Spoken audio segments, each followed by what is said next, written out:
walaupun kekayaan yang melimpah belum tentu menurut saudara itu sudah bahagia, belum tentu. Jadi ukuran kebahagiaan itu bukan dari materi ya. Kebahagiaan itu terletak pada batin kita, hati kita. Kalau kita merasa bahagia, merasa cukup, senang dengan apa yang kita miliki, dengan apa yang diberi Allah Subhanahu wa Ta'ala, bersyukur. Jadi sudah nikmat hidup kita.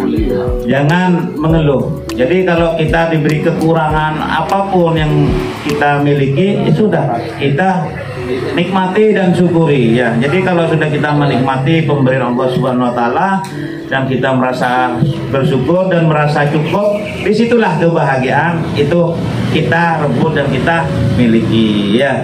Jadi bukan ukuran karena materi, bukan karena ukuran pasangan kita cantik atau cakep, punya pekerjaan mapan, bukan itu ya. Bukan. Jadi kebahagiaan itu sifatnya relatif, tergantung bagaimana orang yang merasakan batin kita. Kalau kita merasa senang walaupun kita sudah cukup, ekonomi cukup, keberadaan kita sudah cukup, nah, disitulah kebahagiaan. Jadi Allah berfirman ya, lain sakatum lazi dan akumula in kawatum inna kabila sadid ya. Jadi orang yang selalu mensyukuri terhadap nikmat Allah maka akan ditambah rezekinya. Sebaliknya kalau nikmat yang diberikan Allah itu selalu ingkar ya, tidak disyukuri, maka Allah akan memberikan azab yang pedih. Itu dari bersyukur. Lalu bersabar. Bersabar ini tidak mudah juga. Sering kita hanya selalu menasihati orang, sabar ya. Kalau kamu kena musibah sabar ya, sabar ya. Pasti ada solusinya ya. Sedangkan orang yang merasa mengalami musibah itu kadang tidak cukup hanya dinasihati ya, tidak cukup nih. Mungkin biang sabar. Boleh saya ngalamin nih Kak. Musibah beruntun berturut-turut. Kemarin suami ya sakit, sekarang anak, kilain mertua, kilain sepuh. Ya kadang dinamika kehidupan seperti itu kita alami ya, pasti kita alami hal seperti itu. Kehilangan orang yang kita kasihi, yang kita cintai, kehilangan sesuatu yang kita miliki, barang atau hal-hal lainnya. Ya sudah, kita sabar karena apa yang ada pada diri kita itu hanya titipan. Istri itu titipan, suami itu titipan ya. Suatu saat akan diambil pemiliknya. Sabar ya. Iya, betul. Ya, jadi barang yang kita miliki ini juga titipan. Punya mobil, punya rumah mewah, ya, punya harta, kekayaan itu titipan. Suatu saat bisa saja diambil oleh pemiliknya. Kadang kita tidak menyangka ada orang yang kaya raya, punya rumah mewah, kadang kebakaran ya, terus kemalingan ya, dirampok ya, atau kena musibah lain sebagainya. Itu kita kembalikan kepada Allah ya. Jadi itu adalah semuanya titipan. Jadi harus bersyukur. Berarti kalau kita diberi musibah itu satu fase, berarti kita akan naik tingkat, naik pangkat ya. Jadi kalau diberi musibah beruntun, berarti Allah sudah memberikan kemuliaan yang akan datang terhadap kita, asalkan kita bersabar ya. Jangan kita diberi musibah lalu menjauh kepada Allah Subhanahu wa Ta'ala. Banyak orang yang seperti itu, diberi musibah mengeluh sehingga menjauh kepada Allah, sehingga yang dilontarkan ya kata-kata yang tidak seharusnya dilontarkan. Allah tidak adil ya, sedangkan tetangga saya selalu hidupnya nyaman-nyaman saja, baik-baik saja gitu ya. Jadi setiap orang pasti punya dinamika kehidupan, punya masalah hidup masing-masing. Yang penting bagaimana kita mensiasati, menyikapi kehidupan kita ini dengan baik, dengan bersabar ya. Jadi rekan-rekan semua, Mari hadapi segala musibah itu dengan dikembalikan kepada Allah. Jadi semuanya itu titipan dan milik Allah. Ketika kita tidur ya, kalau Allah mengembalikan berarti kita diberi nikmat untuk panjang umur. Ya, tiap pagi harus bersyukur untuk mengucapkan alhamdulillah. Ini terakhir ada kisah ya, sebagai memperkuat rasa sabar kita terhadap ujian dan cobaan kita dalam kehidupan sehari-hari. Ada seorang guru bertanya kepada muridnya, ya, bagaimana caranya ulat itu bisa menyeberang sungai? Ya. Sebelum saya jelaskan, mungkin ada yang bisa menjawab bagaimana caranya. Daun, Pak. Iya, gimana? Ya. Jadi ulat ikut daun. Hingga ke daun ya. Nah, harus ya.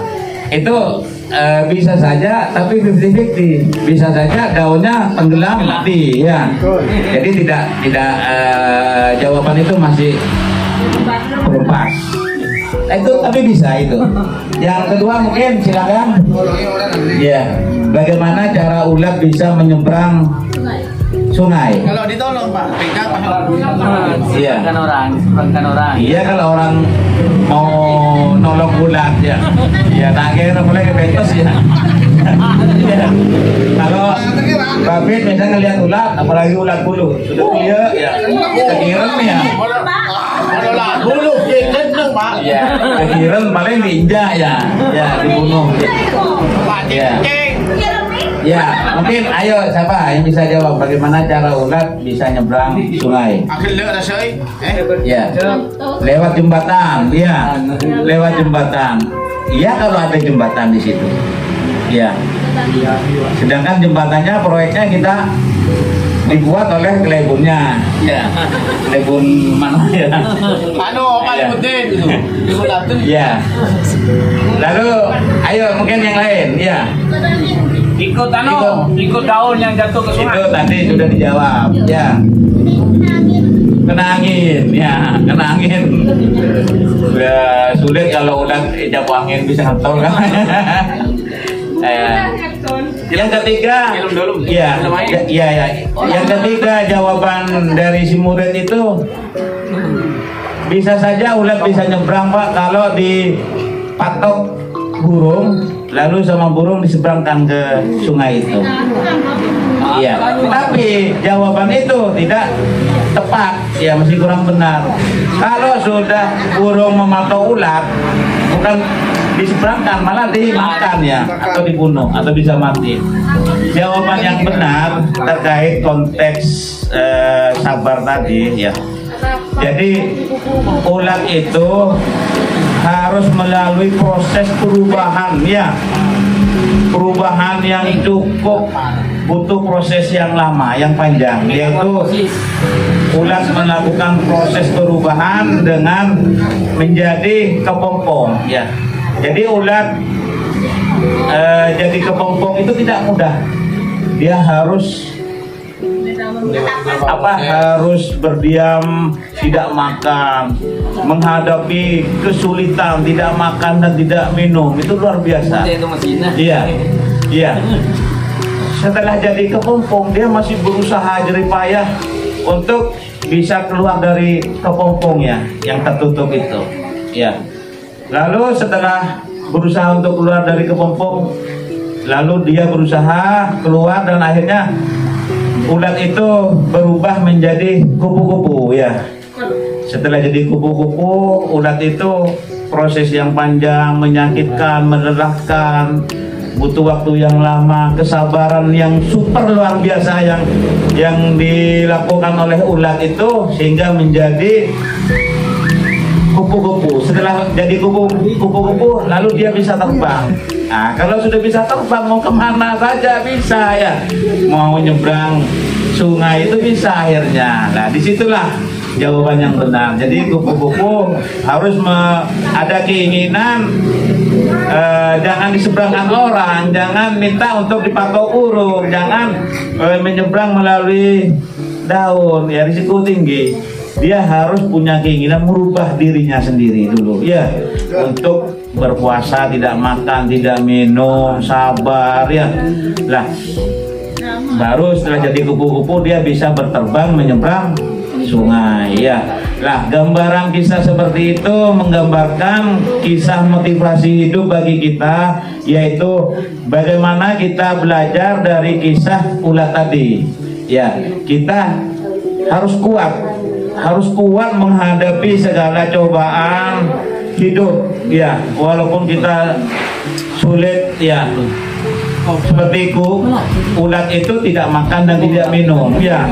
Kalau kita diberi rezeki yang terbatas ya sudah nikmati. Kalau ada ya kita makan, kalau tidak ada ya kita ya sudah berusaha ya. Kalau tidak ada bukan kita diam tapi berusaha ya, berusaha kerja keras ya. Maka proses kesabaran itu akan memberikan fase kenikmatan bagi kita untuk melakukan perubahan yang lebih baik, yaitu intinya harus sabar ya kalau kita mau melakukan fase perubahan yang lebih baik seperti yang digambarkan kisah ulat tadi ya. Mungkin itu pelajaran kisah ulat menjadi kupu-kupu, dan akhirnya kupu-kupu itu kan bisa terbang dan mengagumkan ya karena keindahan sayapnya ya. Disitulah kalau kita sabar nanti kita akan tampil menjadi manusia yang hebat ya, manusia yang sukses. Yang penting bagaimana kita harus sabar. Mungkin itu yang bisa saya sampaikan. Terima kasih. Wassalamualaikum warahmatullahi wabarakatuh. Waalaikumsalam.